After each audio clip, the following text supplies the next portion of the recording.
Լույս Բարիսելի հեռուստադիտողներ, բարի լույս սիրելի հայրենակիցներ, կենտրոնի ուղիղ եթերում իր աշխատանքը սկսեց կենտրոնի առավոտը, մնացեք մեզ հետ, առավոտը սկսեք մեզ հետ, քանի որ այսօր տրամադրություններս բարձր է, եղանակը լավ է, հետաքրքիր հյուրեր ենք ունենալու եւ հետաքրքիր թեմաներից ենք խոսելու։ Ողջույն Անուշիկ։ Ողջույն սիրելի հեռուստադիտողներ, կենտրոնում առավոտ է, աշխատանքը սկսել ենք մեր եթերում, հետաքրքիր իրադարձություններ ունենք, որոնց պետք է անդրադառնանք, տեսանյութեր եւ իհարկե համեղ խոհանոց, Վահե ողջույն։ Բարի լույս։ Լավ ես։ Լավ, դուք ինչպես եք։ Շնորհակալություն։ Այսօր ավագ 5-շաբթի չի այսօր։ Երաժշտությունը կխնդրեմ տաղավարում միացնել։ Այսօր ավագ 5-շաբթի է եւ մենք պատրաստելու ենք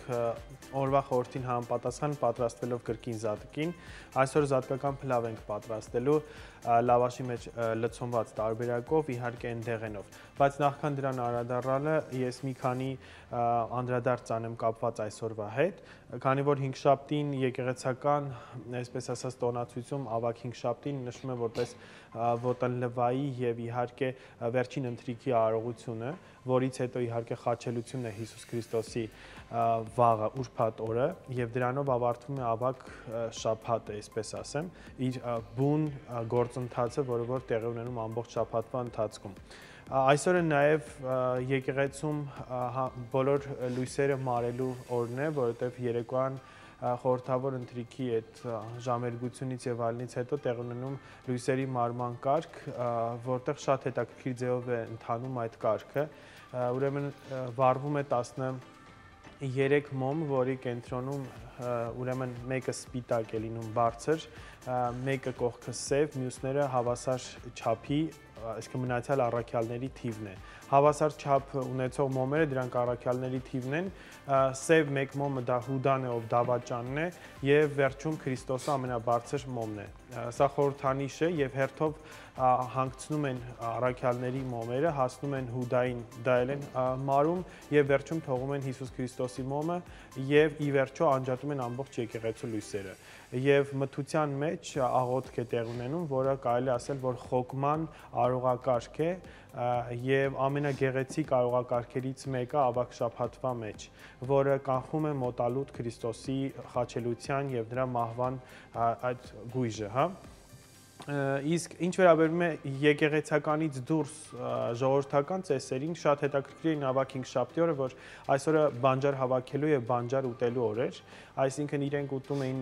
ոչ խաշված կամ խաշված տարբերակով, ցանկալի էր օրինակ գնալ դաշտ եւ այդ օրը հանել բանջար, շատ տեղերում ընդունված էր, որ եթե իրենք բանջար են հանում, նաեւ դավաճան Հուդայի աչքն են այդ ձևով հանում, որտեղ հողի մեջ դանակը խրելով համարում էին, որ նաեւ դավաճան Հուդային են վնասում։ Սա նաև ուրբաթ օրվան է վերաբերում, որտեղ հովիվները օրինակ ուրբաթ օրը իրենց փայտը գետնի մեջ էին խրում նորից այդ խորհրդով,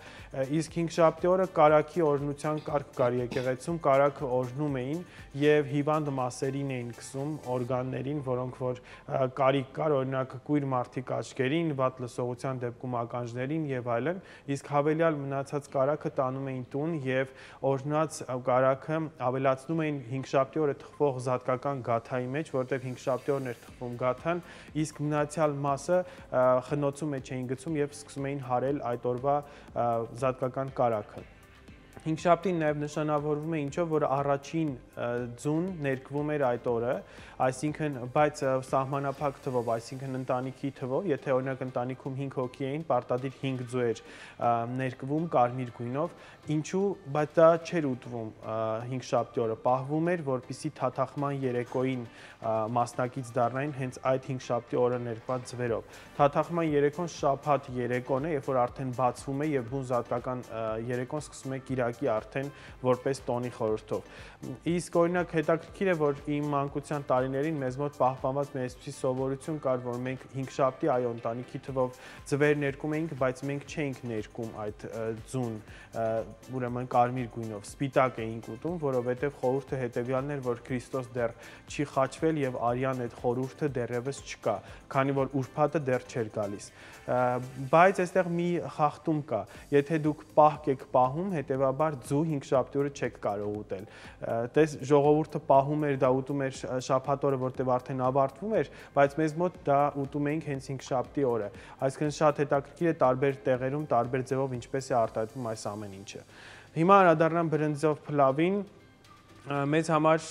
շատ հետաքրքիր եւ կարեւոր տոնացիսական այն փլավներից մեկն է, որը պատրաստվում է զատկի խորհրդով եւ խորհուրդը հիմնականում կա այսպիսի մի ժողովրդական հավատալիք, որ բրինձը ամբողջ աշխարհի բնակչությունն է, իսկ չամիչը առաքյալները եւ քրիստոնյա ժողովուրդը, ովքեր որ տարածում են քրիստոնեությունը ամբողջ աշխարհում, քաղցրացնելով եւ այդ համը տալով քրիստոնեության, այս խորհրդով է մեկնաբանվում չամիչի արկայությունը բրինձում եւ մնացած ջրերի ու դեղենի եւ նաեւ պատխաբերության, լիառատության տարվա խորհրդանիշ է համարվում։ Ունենք այստեղ բրինձ, երկար բրինձի մասն է խոսքը, որտեղ փլավը պետք է գցել երկար բրինձով այս դեպքում պատրաստել, իսկ այստեղ կա ընդեղենի բազմաթիվ տեսականի, կա նուշ, ընկույզ, չամիչ երկու տեսակի, խոշոր եւ մանր տարբերակ, մանրը մենք խառնելու ենք ուրեմն բրինձին, իսկ մնացած տարբերակը մատուցելուց ենք ավելացնելու առանձին տարբերակով, բոլորը պետք է կարագով բովել, ջրերի հետ միասին եւ երբ որ արդեն պատրաստված կլինի լավաշով փաթաթված բրինձով փլավը կմատուցենք հենց ամբողջ ջրերի զանգվածը ամանի մեջ։ Ընտիր։ Սա մեզ շատ ծանոթ ուտեստ է։ Այո։ Հետաքրքիր էր այդ արխիվում գտնվող օրերի խորհուրդները։ Հիմա մենք խոսում ենք որպես առաջին քրիստոնյա երկիր, բայց ես կարծում եմ Աստված երևի մեզ առաջինն է պատժում, որովհետև մենք որպես առաջին քրիստոնյա երկիր մենք խախտել ենք բոլոր պատվիրանները։ Քիչ առաջ մի երկուսը թվեցիր, ստել, խնդրեմ, ինչքան ուզես, սպանել, խնդրեմ, ինչքան ուզես, շնանալ, դավաճանել, այդ Հուդայի խորհուրդը իմիջայլոց շատ բնորոշ է այսօր հայի տեսակին։ Բայց ինչի մենակ մենք, բոլորն էլ անում են դա։ Դուք մենք այստեղ ենք ապրում, մենք քրիստոնյա երկիր, դե ասում է դուք եք առաջինը, ամբողջ աշխարհին գոռում եք, որ մենք առաջի քրիստոնյա երկիրն ենք։ Իսկ ինչ օրինակ եք ծառայել, եթե առաջի քրիստոնյա երկիրն եք։ Ճիշտ հակառակն եք արել, ամբողջ աշխարհին էլ տվել անցել եք, բայց գոռում եք, որ առաջին քրիստոնեություն ընդունած երկիրն ենք։ Դե ինչ ասեմ։ Խավության նոխազ ենք, այսպես ասած։ Ամեն ինչ հավաքում ենք։ Հա, ինչու եմ ասում խավության նոխազ, որովհետև գոյություն ուներ մի հատ հետաքրքիր ծես, որ իրականացնում էին այդ խավության նոխազ արտահայտությունը առաջացել է այդտեղից։ Ուրեմն, երբ որ Սուրբ Խաչին պետք է ուլ մորթեին, այդ ուլին կանգնացնում էին հրապարակավ եւ սկսում էին իրենց վատ բոլոր բացասական այն ինչ որ զգում էին ասել եւ մեղադրել այդ ուլին։ Հետեւաբար հետո այդ ուլը գնում էր դեպի խորովի պատրաստվելու։ Խավության նոխազը գալիս է այստեղից զոհաբերվող կենթանու խորհուրդն է, որ իր վրա վերցնում է ամբողջ բացասական, վերջում զոհաբերվում է։ Ցավալի է, բայց փաստորեն պատմություն է։ Այո։ Իրականում։ Ես էլ ամեն իրականությանը շատ բնորոշ եմ։ Մեր առավոտը էլ սա չսկսեք, ինչ ասիր։ Չէ, եկեք խավության նոխազ չլինենք ու չմորթվենք առհասարակ։ Դա լավ բան չի։ Եկեք, բայց ոնց որ թե մեր գալով չի Դավիթ, ինչպես տեսնում ես, պատմությունը լրիվ ուրիշ բան է ապացուցում։ Ես չեմ ուզում։ Ոչ մեկ չի ուզում։ Ոչ մեկ չի ուզում։ Կարծում եմ։ Բայց ուզելը քիչ է, որովհետև ուզել չուզելը գալիս է գործողություններից։ Ուզում ես ինչ-որ բան, անում ես ինչ-որ բան, չես ուզում ինչ-որ բան, չես անում։ Եվ այդ ամեն ինչը վերածվում է գործողության։ Եթե ես ուզում եմ ինչ-որ մեկի համար ինչ-որ մի լավ բան անել, ես չեմ մտածում այդ մասին կամ էլ չեմ ասում, ես ուզում եմ անել։ Ուզի։ Դու կամ անում ես կամ չես անում։ Հետևաբար, եթե մենք ամենաառաջինն ենք իրականում, չգիտեմ, դավաճանությունների մեջ հատկապես, հետևաբար գոռալ, որ մենք առաջին քրիստոնյա երկիրն ենք ու ինչ ենք տալիս դրանով մենք, ինչ ենք օրինակ տալիս, ոչ միայն ոչինչ, այլ նաև ճիշտ հակառակը, շատ ավելի վտանգավոր դրսևորումներ։ Անցնենք առաջ սիրելի հեռուստադիտողներ, ասում են ունենք այնինչ ունենք ու տա Աստված ունենանք այնինչ արժանի ենք ամեն մեկս մեր հերթին, այս բարձր եղանակի, տաք եղանակի ֆոնին լավ երաժշտություն, որից հետո կանդրադառնանք տեսանյութին։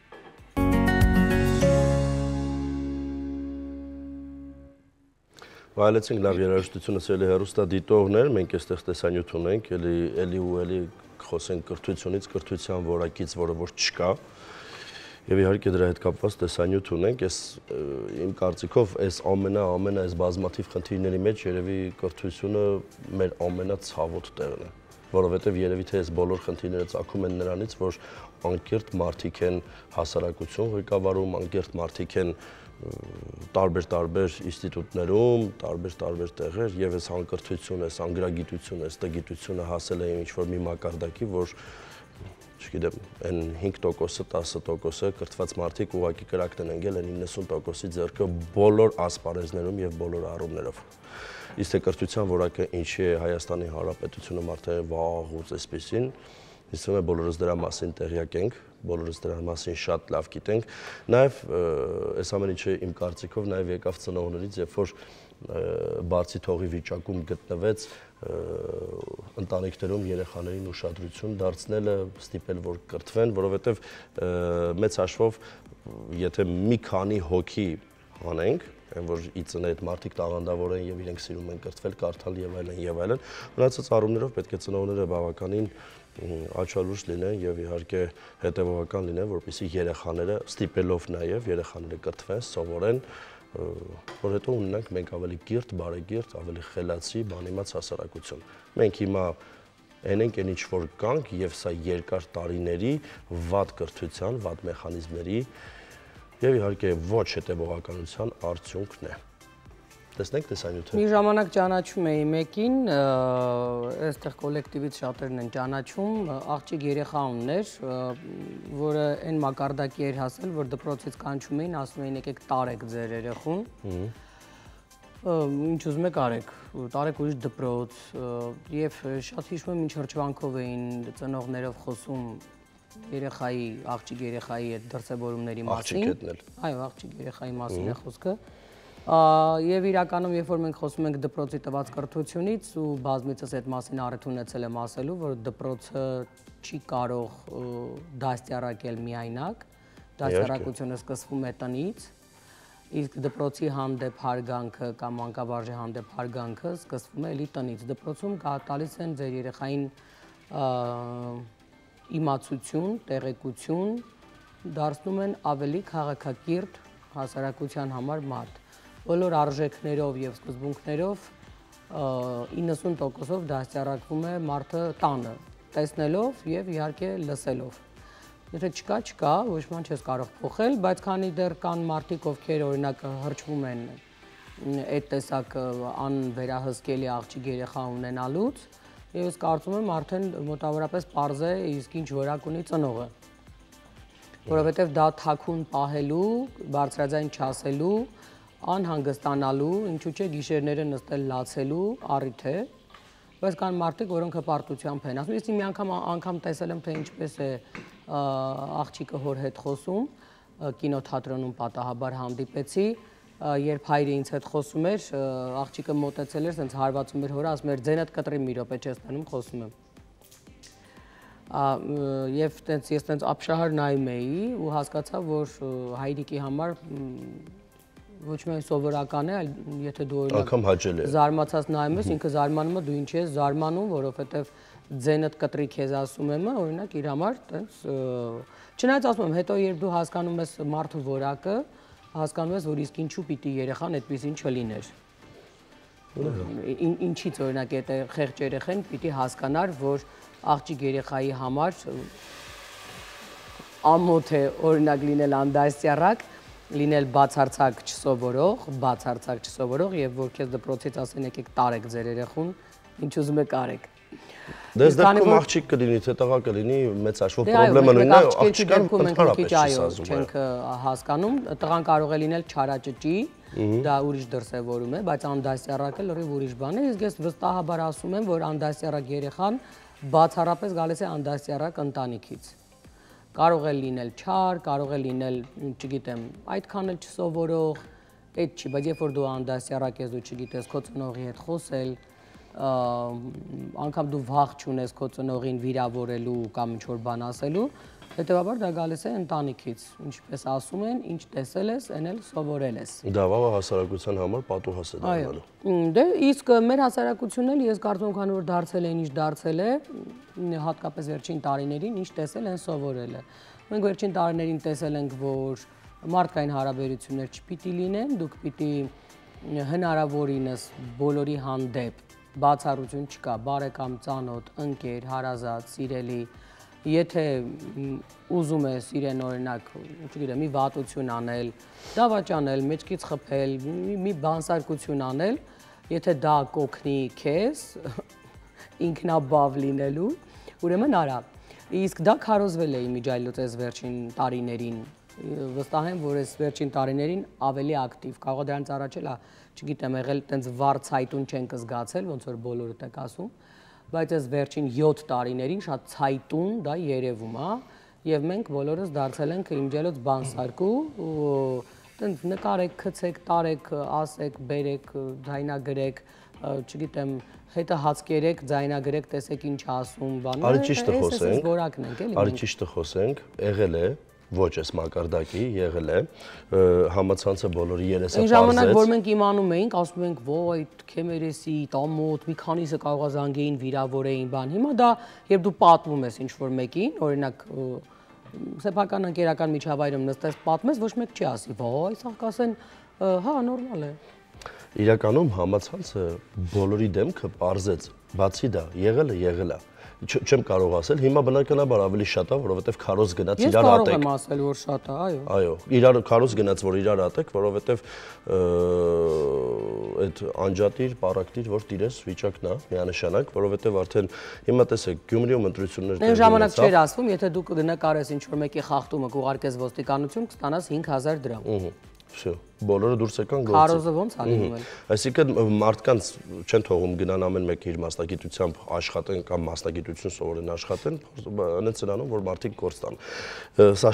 աշխարհում մանավանդ արևմուտքում ընդունված օրենք է, որովհետև Միացյալ Նահանգներում միանշանակ այդ ամեն ինչը կա, ես դրա մասին լավ տեղյակ եմ, բայց այնտեղ լրիվ ուրիշ տարբերակով է համակարգը աշխատում, բայց ինչի մասն եմ ուզում խոսել։ Այս պարակտումը բերեց նրան, որ, չգիտեմ, Գյումրիում ընտրություններ են Երևանից ու Վանաձորից օրինակն եմ բերում։ Կոնկրետ չեմ ասում տեղանք էլ, օրինակ եմ բերում, գյումրեցիներին ինչ ասես ասում են, որ, չգիտեմ, լավ կամ վատ ընտրություն են արել։ Օրինակ ես չեմ ուզում որակավորում տամ լավ կամ վատ ընտրություն են արել։ Արդեն խոսում են արցախցիների, Վանաձորում ընտրությունները վանաձորցիներին ասեցին, Գորիսում, Կապանում, չգիտեմ ինչ որ այնտեղ ընտրություններ էր, այնտեղ սկսեցին մարդիկ իրար ուտել, այսինքն այն համայնքները, ովքեր որ ընտրության չեն մասնակցում, սկսում են նախատել են մարդկանց, ովքեր որ գնում են իրենց ընտրությունն են կատարում։ Ու այսպես տարբեր պատճառներով մենք սկսել ենք իրար ուտել։ Երկար տարիներ դու լսում ես, որ քո բոլոր գործողությունների պատճառը ինչ որ մեկն է, դու իմիջիայլոց դառնում ես հենց այդպիսին, դու սկսում ես օրինակ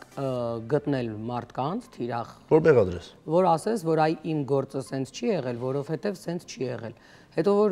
մի քիչ հասկանում ես, որ եթե օրինակ լիներ գոնը 4-րդ դասարանից բարձր կրթության մակարդակ, գիտակցության, կհասկանար, որ մեկը մյուսի հետ բացառապես որևէ կապ չունի, որովհետև կան դրսևորումներ կամ իրողություններ կամ իրավիճակներ կամ երևույթներ, որ դու չես կարող ասել, այ եթե սենց լիներ, սա սենց կլիներ։ Դու պիտի այդ սովորությունը, որը 7 տարի քեզ քարոզվել է, որ ինչ որ մեկն է մեղավոր, բայց ոչ դու, չնայած որ դու ասում ես ես եմ որոշում, սա իմ տիրույթն է, հա, իմ հարթակն է, ես եմ որոշում, 0-ից եմ սկսում, ես գիտեմ ինչ պիտի անեմ, որտեղ ինչ որ արվել է, միջև հիմա վատ արվել, ես 0-ից սկսում եմ, հետո երբ որ 0-ից սկսում ես անում ես այն ինչ որ անում ես, եւ դա մարդկային հարաբերությունների մեջ էլ է տենց։ Վերջում քեզ ասում են, այս ինչի սենց եղավ, ասում ես, այ որովհետեւ դու չգիտեմ, այսպիսինն ես, դրա համար էլ այստեղ այսպես եղավ։ Հետո որ ասում ես, բայց իմ այսպիսին լինելը քո գործի հետ ինչ կա, ասում եմ, իմ բանջարը քո հանճարին վնաս չէ, դու հասկանում ես, որ այդ մարդն ասում է, չէ, քո բանջարը իմ հանճարին վնաս է։ Կամ քո հանճարն է իմ բանջարին վնասի իմիջիայլոց շատ ավելի ակտուալ տարբերակ է հիմա, որովհետև միշտ իմիջիայլոց երբ դժվար է ավելի խելոք ու ավելի հեղինակությունը գնահատող մարդկանց հետ հարաբերվել ու վիճել, այդ ժամանակ դու միշտ փորձում ես ինչ-որ բան սարքել, որովհետև ինչի եմ ասում կիրթ մարդկանց հետ հաճելի անգամ վիճելը, որովհետև երբ մարդ կիրթ է ինքնավստահ է, ինքը հավասարը հավասարին է վիճում, բայց երբ դու տխմար ես կամ տհաս ես կամ տգետ ես կամ հուդա ես կամ չգիտեմ չես կայացել կամ մասնագիտությունը պակաս ես տիրապետում եւ այլն, այսպիսի դեպքերում երբ քեզ ասում են, որ օրինակ դու ունես 100 հազարավոր սխալներ, դու այդ ժամանակ ասում ես, այդ ես չեմ, այդ դու ես կամ նախկինները։ Ու այդպես էլ շարունակելու ենք ապրել իմիջիայլոց, ես շատ լավ գիտեմ իմիջիայլոց իր շուրջ մեղադրող բոլորին, բայց ոչ սեփական անձին, մարդկանց հետ հետո ինչ է լինում, Բայց ասում են դա թողնենք որպես անակնկալ, ասում են կմեծանաք կիմանաք ինչա լինում այդ տեսակ մարդկանց հետ։ Դու հավատում ես։ Իհարկե, միշտ Տիեզերական օրենքներին։ Չէ, տիեզերական օրենքները գործում են ամեն վարքյան, այդ հարցի մյուս կողմն է։ Երբ սեփական անձդ ինչ որ մի X տարիքում, որովհետև եթե օրինակ դու դե չես կրթվել այնքան, որ ուղեղդ գոնե 50-ում սկսի աշխատել, բայց ինչ որ մի տարիք է գալիս եւ դու հասկանում ես, որ ինչպես ասում են տեղական հայրենով ասած ալամաշխարին մեղադրելուց զատ, որ եթե մի օր քեզ մեղադրեիր, քո շուրջ կարող է լինել լրիվ ուրիշ իրականություն։ Բայց այստեղ մի հատ բան ասցիր, ես նրա հետ համաձայն չեմ։ Տարել ես այդ բանը։ Այստեղ, քանի որ մենք գիտենք հիմա ինչ ենք խոսում, այստեղ ես կրթության հետ համաձայն չեմ։ Ուղղակի մարդկանց տեսակ կա, որ ինքը պետքա չլինի ղեկավար պաշտոնում։ Ինչքան ուզում է ինքը կրթվի։ Նայ, ախր դու կրթություն ասելով ինչ ես հասկանում, դիպլոմ։ Ոչ։ Ես հասկանում եմ ինտելեկտ, ես հասկանում եմ կարդացած մարդ, ես հասկանում եմ, չգիտեմ, ես գիտես քանի հոգի հիմա քեզ կարող եմ օրինակ բերել, կրթված, որոնք իրենց մասնագիտությամբ չեն աշխատում, կրում են պատասխանատվություն X բանի համար, բայց դա իրենց մասնագիտությունը չի, հասկանում ես։ Այստեղ ստացվում է, որ դու անում ես մի բան, որից գաղափար չունես, հասկանում ես։ Հիմա լավ, դու գնացել ես, սովորել ես ինչ-որ X մի ինստիտուտում, ավարտել ես, ինչ ասեմ, դերասան ես, ու քեզ ասում են, դու այլևս իրավաբան ես, պիտի գաս Անուշիկին պաշտպանես, կիրթ տղա ես, կրթվել ես, ճանաչում ես աշխարհի գրականությունը, ինչ ես անելու, ոնց ես ինձ պաշտպանելու։ Ես չեմ կարող քեզ պաշտպանել։ Ապրես։ Կամ լավ իրավաբանը, որը հաղթել է հարյուրավոր գործեր, բերում ենք բեմ, ասում ենք խաղա։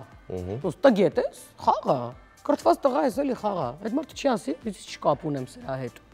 Հիմա երբ որ մենք ասում ենք կրթություն, իմիջիայլոց, եթե կրթությունը բավարար է, դու հաստատ չես գնա ուրիշ տեղ աշխատես, որովհետև դու սիրում ես այն կրթությունը, որի համար երկար տարիներ կյանք ես դրել։ Հիմա ես չեմ սիրել միջազգային հարաբերությունները։ Ինչի՞։ Շատ ուղիղ տեքստով ասեմ, որովհետև ես մանևրել չեմ կարողանում։ Ես մարդկանց հետ տակտիկայով, հետևից զարկելով, թիկունքից զարկելով, ինչ-որ բաներ մտածել ես մեկը, կարելի ասել ես մեկը, ոչ, ես այդ տեսակ մարդ չեմ։ Երբ որ ես ավարտեցի, ես հասկացա, որ ես չեմ կարողանալու աշխատել, այսինքն ես ոչ մի կերպ չեմ սիրել այդ գործը։ Ինչ եմ արել ես։ Ես չեմ աշխատել, ոչ մեկի չեմ վնասել, գնացել եմ, հետո ընդունվել եմ երկրորդ բուխ, ծախսել եմ 6 տարի ինստիտուտի վրա ու սկսել եմ անել այն, ինչ իմիջիայլոց դրանից առաջ էի անում։ Այսինքն գնացել եմ իմ երազանքի հետևից, մտել եմ հեռուստատեսություն, հետո հեռուստատեսության մեջ ոչ թե տարիների ընթացքում փորձ եմ ձեռք բերել, որը էլի լավ է, այլ ձեռք եմ բերել կոնկրետ այդ մասնագիտությունը։ Հիմա ես այդ գծով եմ աշխատում։ Երբ դու աշխատում ես X կառույցում, բայց ունես Y մասնագիտություն, այդ չեղավ, որ դե կիրթ մարդ է։ Հա ինքը կիրթ է, գիտի այնուամենայնիվ բառը,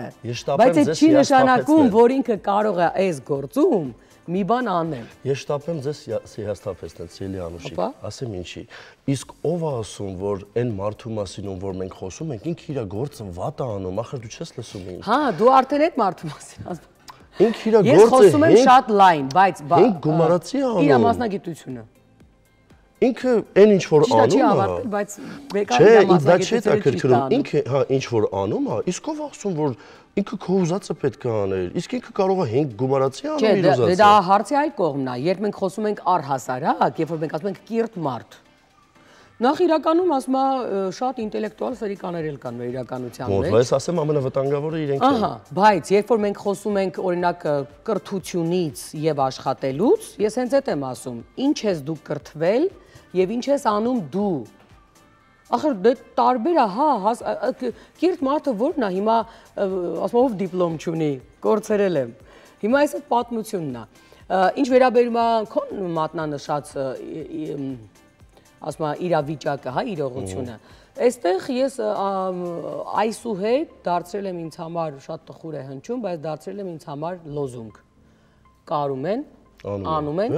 լավ են անում։ Այստեղ այլևս ես երբևէ ոչինչ չեմ ասելու, ես ինձ համար ունեմ սկզբունքներ, դուք գիտեք, որ ես երկար ժամանակ խոսել եմ շատ արժեքների մասին, բայց հետո հասկացել եմ մի բան. մարդը եթե ինքը որոշում է ունենալ սեփական արժեքներ եւ ապրել այդպես, ինքը իրենով սկսում է փոխել աշխարհը իր շուրջ։ Իր որակի ընկերները հավաքում, իր որակի արժեքների մեջ է աշխատում եւ հայելու մեջ նայելիս ինքը տեսնում է այն որակը, որը կուզեր տեսնել։ Այս արդեն հասկացանք, որ անօգուտ բան է, ինչքան ուզում ես ասա։ Մենք ունենք այն, ինչ ունենք։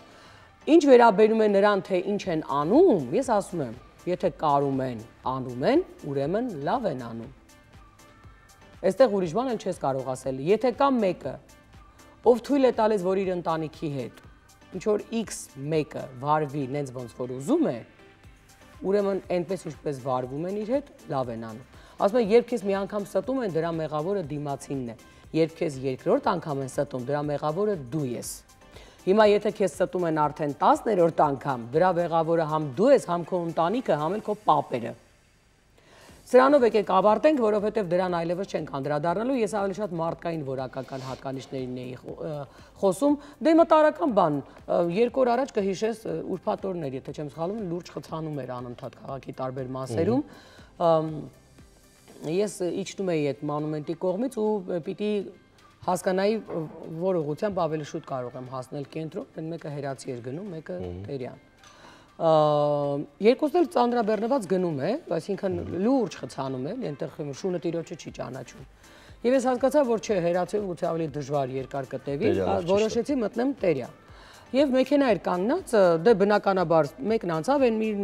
տղամարդուն ասացի, կարող եմ մտնել, ասես նայեց ինձ, կողքնել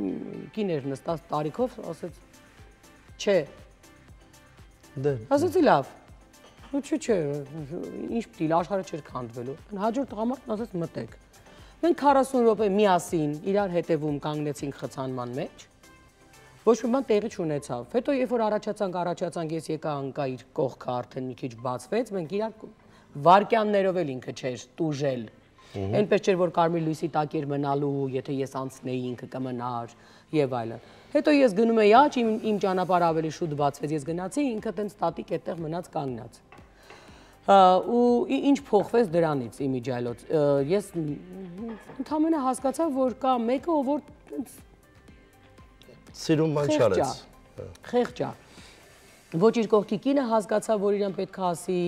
գետին է մտարել, խայտարակ եղար 2 վայրկյանի համար։ Բայց մենք այս տեսակ 2 վայրկյանների կամ պահի հաճույքի համար շատ ճակատագրական սխալներ ենք թույլ տալիս եւ երբեք չենք մտածում, բալավ դրա պատասխանը հետո ես կրելու եմ թե ոչ։ Եվ սրանով էլ ամփոփենք եւ իրականում ես ասեմ հետեւյալը. միշտ ամեն օր պետք է Աստծուն աղոթել հետեւյալը. մենակ թե Աստված այնպես անի, որ մեր արածների համար պատասխան տանք գոնե մենք։ Ոչ թե մեր համար կարևոր մարդիկ, օրինակ մեր երեխաները, այլ մենք։ Այդ մեծ նվիրում կլինի Աստծու կողմից յուրաքանչյուր մարդու, եթե ինքը պատասխան տա, հենց ինքը պատասխան տա իր սխալների համար։ Այդ կլինի, որ Աստված ահագին սիրում է քեզ։ Որովհետև եթե սկսվեց քո արածի համար պատասխանը գնալ ուրիշ դաշտ, այստեղ դու հասկանում ես, թե այ ոնց ենք մենք, հա, պահի ազդեցության տակ ճակատագրեր խեղում, դու հասկանում ես, թե ոնց է մեկ էլ խեղվում քո ճակատագիրը ուղնուծուծով։ Այս ամենավտանգավոր բանն է, եւ ես այս սկզբունքով եմ ապրել եւ ապրում միշտ։ Դրա համար իմ բոլոր քայլերը յուրաքանչյուր դրսևորման մեջ առաջին հերթին ես մտածում եմ ինձ ու ինձ թանկ ու հարազատ մարդկանց չվնասել։ Իսկ դա անում են ապրելու ձևով։ Չվնասելը տենց գնալ վնասելը չի։ Դու կարող ես քո ապրելու ձևով շատ լուրջ պատասխանատվության տակ դնել քո երեխաներին։ Ինձ համար դա աշխարհում ամենաառաջին կարևոր սկզբունքներից մեկն է, որը ես որդեգրել եմ ոչ երիտասարդ տարիքում, շատ ավելի բնականաբար հետո, բայց այդ արժեքներով ապրում եմ չափազանց երկար տարիներ եւ ես դրա եւ արդյունքը եւ հետևանքը ամեն օր, ամեն Աստծո վարքյան տեսնում եմ։ Իրականում եթե մենք հիմա անդրադառնանք կրթությանը, ինչ է տալիս կրթությունը եւ առհասարակ երևի թե ինչպես կրթվել, այդ շատ խորը թեմա է, պիտի շատ խորանանք, որ հասկանանք։ Դրա համար ավելի լավ է տեսնենք, թե երիտասարդ ուսանողը ինչ հետաքրքիր փաստեր է բացահայտել կրթվելու վերաբերյալ դպրոցներում։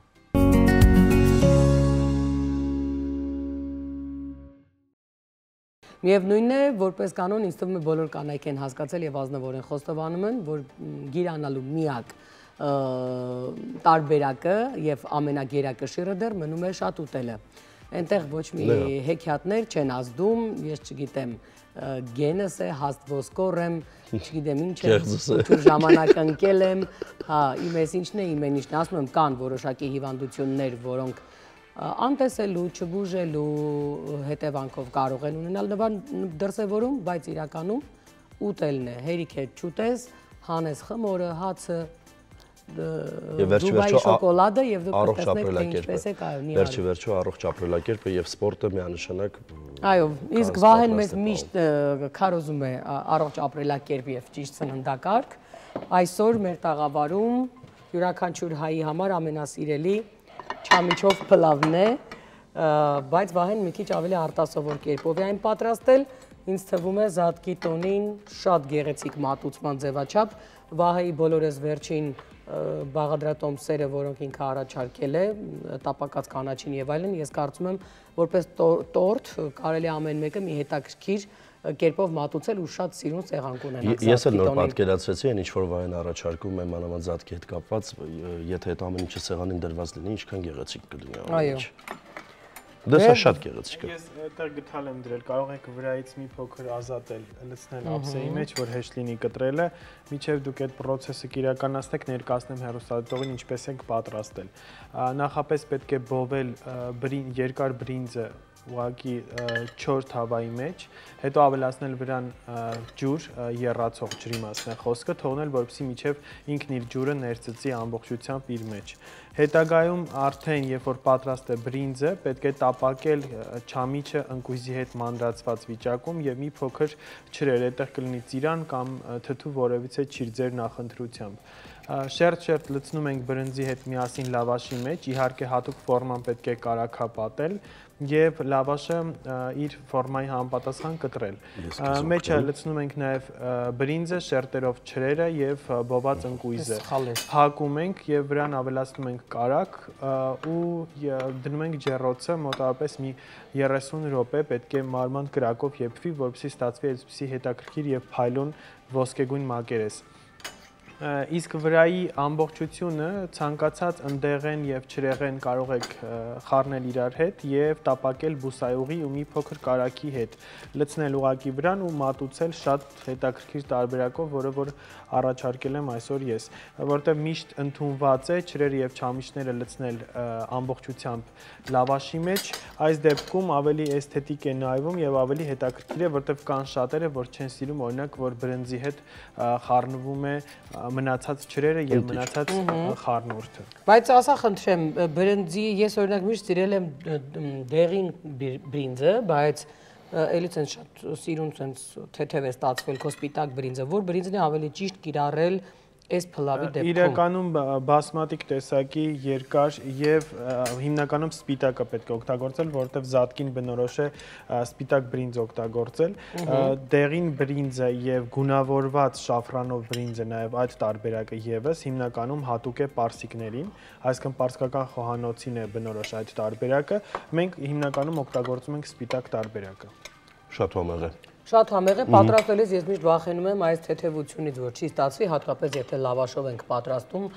մեր տանը մայրիկները շատ են իհարկե փռում լավաշը, շերտ են շատ հաճախ պատրաստում լավաշով։ Այո, լավաշը։ Ո՞նց է ստանում ես ամեն ինչ։ Ես տեսել եմ պատրաստման եղանակը, ինքը փռեց լավաշը, հետո բրինձը ավելացրեց, հետո գեղեցիկ այսպես ծածկեց լավաշով, բայց մայրս օրինակ անում է կտրատված լավաշով եւ շերտերով։ Դա էլ է հնարավոր տարբեր։ Որպեսզի բոլորի համար, այսպես ասած, մի քիչ նաև լավաշ գնա եւ իհարկե ամբողջ ճիրջամիջը ներսում։ բայց այս տարբերակը շատ գեղեցիկ է։ Գեղեցիկ սեղան ստանալու համար ինձ թվում է Վահեի բոլոր առաջարկած բաղադրատոմսերը պետք է նույնությամբ կրկնել։ Շնորհակալություն Վահե։ Անուշ լինի։ Շնորհակալ ենք։ Մենք իհարկե արդեն հաճնած եթերում չենք լինելու, կհասկանանք հետո բոլորը պատրաստել ես մնացել է ձուկը։ Այո, վաղը կլինի ձուկ եւ ձու տարբերակ, որովհետեւ ամբողջացնելու ենք զատկական սեղան։ Ես վստահեցնում եմ, որ պետք է հետևել Վահեին, որովհետև շատ համեղ է պատրաստում եւ իհարկե միշտ շատ ավելի գեղեցիկ եւ իհարկե էլի ու էլի Վահեի խոհանոցին հետևելիս մենք տեսնում ենք, որ մենք դարձյալ խոսում ենք հայկական մշակույթի մասին, որն այդքան գեղեցիկ կերպով,